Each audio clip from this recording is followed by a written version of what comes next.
Dear Rap Gang, back on my BS. Sincerely yours, Young Pack. Oh, and PS, I'm sick of all these trolling ass, stunting ass, clown ass, no talent, having ass, lazy ass rappers. Punching. Hello and welcome to episode 6 of the Wrestling Tonight podcast. I'm your host Blake, here to give you guys the rundown of what happened on Raw and SmackDown Live post Money in the Bank.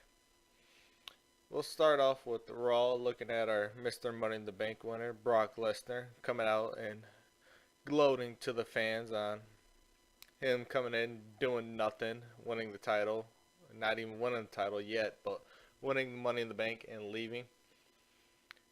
Him and Paul Heyman had a nice little segment going out there talking, telling everyone what their plans are, what they're going to do. Seth Rollins took a little offense to that, came out, told Brock, said, hey, if I beat you once, I'll beat you again, so why don't you cash in right now and we'll see what happens.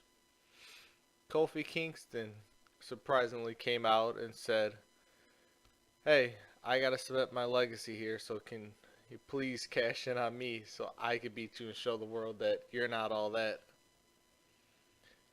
So we go on from there. They set up a nice main event tag team. Universal Champ, WWE Champ going against Baron Corbin and Bobby Lashley. Those two end up picking up the win, Rollins and Kingston. And Brock Lesnar comes out at the end of the match telling everyone that he was going to cash in tonight. They're going to let the world know who he's going to pick. And then as he starts eyeing the ring like the predator he is, he realizes that it's not worth it tonight.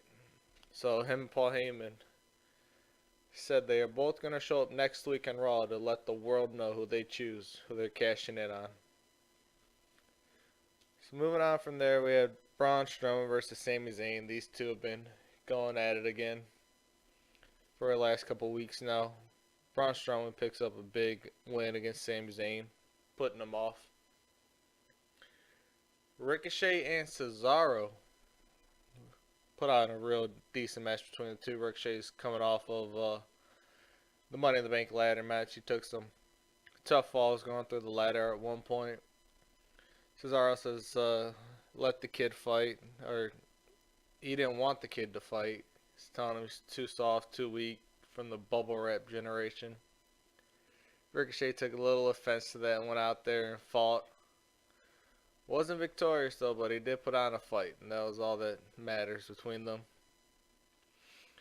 Shane McMahon, Roman Reigns, they moving forward, these two have their eyes glued on each other. Shane McMahon has seems what it looked like to add Drew McIntyre to his list of associates. It's like a throwback to the Mean Street Posse. I don't know how I feel about Shane running this. Shane's a heel, which he should be, but starting to have people fight his battles is where the lines are getting drawn at. The Miz has shown that he is not done with Shane at all, which leads to a match later between McIntyre and The Miz. But yeah, Shane and Roman are going one-on-one at the Super Showdown in Saudi Arabia. I'll talk about that towards the end of the podcast and all the details with what's going on there. Nikki Cross, Alexa Bliss are together.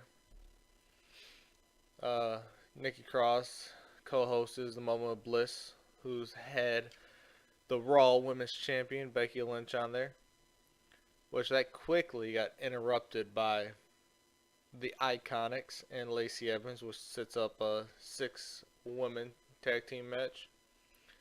Becky Lynch, Nikki Cross, Alexa Bliss all get the win. I don't think Alexa Bliss even stepped foot in the ring that match, but hey, you got the job done with the women's champ, the man, and Nikki Cross. Before we get to the new title Mick Foley debuted, we'll start off saying Samoa Joe let off his displeasure about his loss, Money in the Bank. Turns out that Rey Mysterio got injured He separated his shoulder due to the attacks of Samoa Joe after the match. So next week on Raw, the status of the U.S. title will be talked about. So we'll see what happens there. They'll most likely vacate it. And we'll set up like a title match at Super Showdown. We'll see. Who knows? Anything else? Usos, Revival.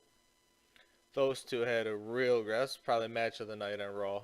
This Raw was very good. It didn't disappoint. I seen the viewership went up about almost 6-7%. That's really good. But yeah, Usos Usos Revival, not the Iconics. But Usos Revival, big win by the Revival here. Long match. Usos coming off the win against the SmackDown Live Tag Champs, Daniel Bryan and Rowan. But drop a roll-up pin to the Revival. We'll see what goes from here. Revival had the upper hand finally against the Usos. Maybe we'll get another match next week. Maybe these two lead to a title match against the Raw Tag Champs who've been missing the last couple weeks. We'll wait to see. Who knows? Lucha House Party been trying to pick on Lars Sullivan and has been working out well for them. This guy remains to be on TV and it's god awful for some reason. I don't understand why they keep having him on here, but he does. Lucha House Party had the upper hand for a second, and then Lars turned into what Lars does. Ends up just beating all three of them down. But we'll get into the biggest news of the night. The new WWE title that's going to be defended all over the brands. The WWE 24/7 Championship.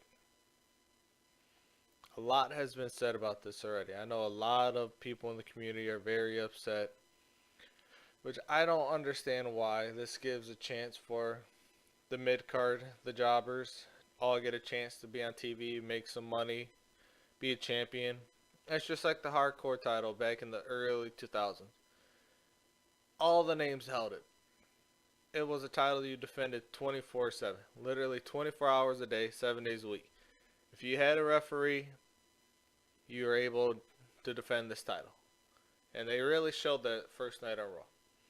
Mick Foley, hardcore legend, hardcore title. So he came out and delivered a nice big speech about this title to make it mean something. I don't get why the crowd just turned on it once they seen the title. It's a title. It's not going to be as great looking as the Raw and Women's champs. It's not going to look good as a SmackDown Live Women's and Men's Championship. It's not going to look good like the Intercontinental title. It's a title. It's going to... The way to build prestige is to make you guys care about it. And you guys don't care about it. And that's what bothers everyone. These guys go in, put in work every day, like everyone else. And that's it. But anyways, we get to that. Titus O'Neil is the first champ, or the first person to hold the 24/7 title. About 15 seconds later, tries to get backstage, gets rolled up by Robert Roode. And that's it. Robert Roode's new champ. Go on later in the show. R-Truth, which probably was a very good segment, was telling Robert Roode, hey, come over here, hide, I'll help you out. So he gets him in the trunk of his car, tells everyone else he ran the other way, they go after him. And then Robert Roode tries to get into the passenger seat of the car, and there's a referee right there. He goes, oh, what are you doing here? And then R-Truth bangs him off the car, pins him, 1, 2, 3. R-Truth is 24/7 title. So, moving on from there, we had all over social media Drake Maverick, 205 Live manager, or GM, manager of AOP, if he's still that, honestly. But goes all over the city where they're at, has flyers and telling everyone inside, hey, have you seen R-Truth? Have you seen this man? He's 24/7 champion. I need to find them. And this is what's going to make the title so great. It's people like Drake Maverick doing all this stuff on social media, trying to find them. You're going to have other people get along in this when they see it growing, and it's going to turn into great. It's going to be greatness. So overall, Raw was pretty solid. It's been a lot better than what it was the last couple weeks leading up to Money in the Bank. But I'll say this is one of the better things. Viewership showed that everyone hates Brock Lesnar, but he's views. He brings in the money. It's terrible to say, but you gotta be an idiot to not realize that Brock Lesnar's money. So moving on from Raw, we go to SmackDown. It's another really good show. New Day opened up the show, welcoming back Big E, who was off on injury, had to get surgery. Sami Zayn, Kevin Owens come out, interrupt them, sets up a match for Sami Zayn, Kofi Kingston, which had a surprise twist at the end. I'll talk about that in a minute. But we have a rematch set up for Money in the Bank. Elias versus Roman Reigns. Carmella versus Mandy Rose after what happened between them two in the Women's Money in the Bank ladder match. Overall, this show was, again, it was another good one. So we go Sami Zayn, Kofi Kingston, one-on-one. Title not on the line, but it didn't matter. Kofi got it, got the win, and then at the end of the match, surprise return of Dolph Ziggler. Comes back and attacks Kofi Kingston, beats the holy hell out of him, and just leaves as it. Kofi, as the fighting champ he is, the man that he is, gets up and walks away after being stretchered all the way to the on-ramp. But we'll see how this goes from here. Ziggler did come out later in the night, told everyone why he attacked.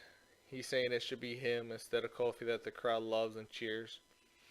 So at WWE Super Showdown, it's going to be those two going at it for the WWE title. And Ziggler said, I'm going to be the guy that you love. Then I'm going to be the one you do. So Ali and Andrade set up a nice little match. Ali picks up the win. I wish WWE didn't change these two names. Like Mustafa Ali and Andrade Cien Almas, they're not hard to pronounce. You can pronounce them very easy. You can just call them Ali or an Andrade. But we didn't have to shorten their name up. Carmella Mandy Rose match did not finish due to R-Truth. He was in disguise due to Carmella helping him out. And since he's the 24/7 champion, he had his eyes peeled the entire time. As the entire roster comes running out at him, R-Truth runs through the ring and then runs backstage, which everyone's very confused by it, so it didn't let the match end. Moving on from there, we had the Raw and SmackDown Women's Champs, Becky Lynch, Bayley, going on against Charlotte Flair and Lacey Evans. This was one of the better matches of the night. I'll say surprisingly Reigns versus Elias was match of the night here. But Bayley and Becky pick up the win. Champs state their place. Lynch is teasing on going back after her SmackDown Live title. So maybe she'll get another rematch in the near future. She does have a rematch clause. Bayley tells her she won't want to have it any other way. She said, bring it on. She wants all new challengers, which is good. Bayley's back on the right track. She hit a rough spot for a second, but she seems to have the steamroll heading again. So we had Reigns versus Elias. 99% of the time, Roman Reigns is going to win this match. 1% got me when Elias hit the elbow drop. And I thought for that second Elias was going to win. But he ends up not winning. Shane tries to get involved, doesn't work out. Reigns spears Elias. 1, 2, 3. Tries to go after Shane at the end. But Drew McIntyre comes in, hits him with the Claymore, and that's how it ends. With McIntyre, Shane, and Elias standing tall. Finn Balor had a nice segment in this, talking about how he's feeling after the grueling match of Money in the Bank.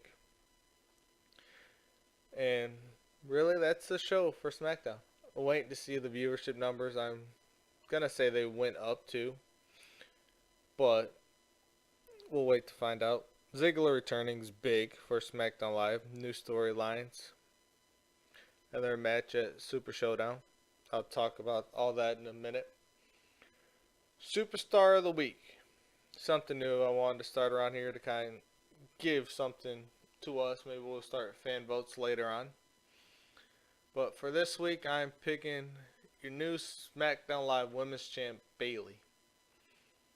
Bayley Sunday fought in Money in the Bank ladder match for the women's. Turns out wins. Later that night, I think they said an hour 29 minutes. She cashes in on Charlotte Flair and picks up the win. So there are two matches, two big matches in one night. She turns out wins both. Comes into SmackDown Live, teaming up with the Raw Women's Champ, and picks up the victory against Charlotte Flair and Lacey Evans. She's the one that does the pin. So yeah, I'm picking Bayley. She had a very strong week. She's back to being the lovable hugger that she is.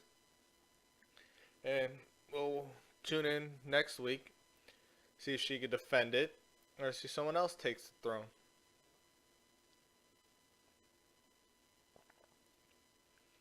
So WWE Super Showdown. Kind of something I wanted to give a quick talk about real quick as we are building towards it. With the matches that have been given, we have IC Champ Finn Balor, the Demon Finn Balor. We'll be going one-on-one against Andrade for the Intercontinental title. That's going to be a fun match. Then we had announced last night, champion Kofi Kingston will be going one-on-one with Dolph Ziggler for the WWE title. Again, those are two grueling Iron Horsemen right there. That's going to lead to a lot. Roman Reigns versus Shane McMahon. One-on-one match. Nothing spectacular just yet. Maybe they'll add a stipulation later on. Braun Strowman versus Bobby Lashley. A very oddball being thrown out there, but who knows what can happen. Two big men fighting. Triple H versus Randy Orton in a non-sanctioned match, which these two have gone at it multiple times. They seem to be on good terms as of late, but we'll see what happens in the build-up to this. Triple H is coming off of beating Batista at WrestleMania, so maybe he gets up another win against Randy Orton of Evolution. And who knows, maybe down the road or next time they go to Saudi Arabia, he ends up fighting Ric Flair to see who's the best of Evolution. We'll wait to see. I hope that last one doesn't happen. I don't think Ric Flair could take a spine buster, especially after being in and out of the hospital lately. But he seems to be doing good. Then we have a 50-man Battle Royale, the largest ever. We can't call it a Royal Rumble because WWE trademarked the Royal Rumble. So it'll be a Battle Royale. And then the last match will probably be the main event of the night is Goldberg versus The Undertaker. And I've said this multiple times before I started this, is I don't like when legends return. Especially someone like The Undertaker who had his legacy and then everything he built up. And it just seems to be diminishing as we speak every time he returns for a match. Last year when he returned to face Triple H, and then when he faced Shawn Michaels and Triple H with Kane, it was just, I want this guy to be relaxed, but I know heading to places like Saudi Arabia where the oil money is given into him, I would not even turn down $35 million paycheck, if that's what's given out, if that's even the right number. But we'll see on that when that comes out. But yeah, it's hard to turn down money. I know that's why Goldberg's coming back versus The Undertaker, setting up a legendary match that should have happened almost 20 years ago. But an interesting take on this, just announced today, Kevin Owens said he doesn't want to participate in this. Last year when they went back in, I want to say November, October-ish, a number of men said they didn't want to travel there due to what was going on at the time. Daniel Bryan, John Cena, Roman Reigns, your biggest names of the company, said they didn't want to go there. WWE still ends up going there. I didn't watch that pay-per-view due to the time, but I watched the first one when it happened, and it was very good. So, Roman Reigns is announced on this card already against Shane. Kevin Owens is the only name that's come out and said so far, just quote unquote, rumor, which we're not for sure yet on the truth. But that's what's being said. I don't blame him for not going there. He doesn't feel comfortable, and his close friend, Sami Zayn, can't go there because of the stuff that's going on between the Saudis and the Syrians. So, maybe he's doing that for Sami. Who knows what he's doing it for, but we'll wait to see. But yeah, that's really it for that so far. I'll talk about it again next week if more is given out for it. We have 7 matches so far. It starts at 2 p.m. Eastern on June 7th, so we'll wait to see on how long this is going to be. I believe the first time they went there, Crown Jewel was around almost close to 5 hours long. So I started work at 4 p.m. and I watched the first 2 hours of it, and I came home and I still watched like another 3 hours of it. But I enjoy pay-per-views like this. This is like what they said back in the day. This is your in-your-house shows. These aren't your everyday pay-per-views. These are going to have some crazy matches, as we see already looking at the card. These are going to have some good ones, some legit ones, some odd ones. But all along as if the show's good, the show's good. It's hard to hate it. I know we have a lot of people that don't want to give it their time due to what's going on, but if you enjoy this product, you sit down and enjoy it. So, that's all I have to say from this. Episode 6 wrapping up. Instagram page is at Wrestling Tonight Podcast, all one word. Twitter is at WT_podcast_. These are going up again on YouTube. I'm still trying to figure out everything on how to upload it to all the other stuff. But yeah, it's episode 6. I'm your host, Blake. I'm out. Peace. Don't fuck with none of these, buzzing for some other reason. Rappers, remember when the fucking meaning mattered? Shake hands, I feel like I'm meeting actors, so I'm never out looking like a swinging batter. Now I'm pissed, I can't hold my bladder. Y'all just get pimped while I own my masters. I am not rich, but I keep my balance. Y'all somebody's bitch, talk like you the shit, I can't stand it. This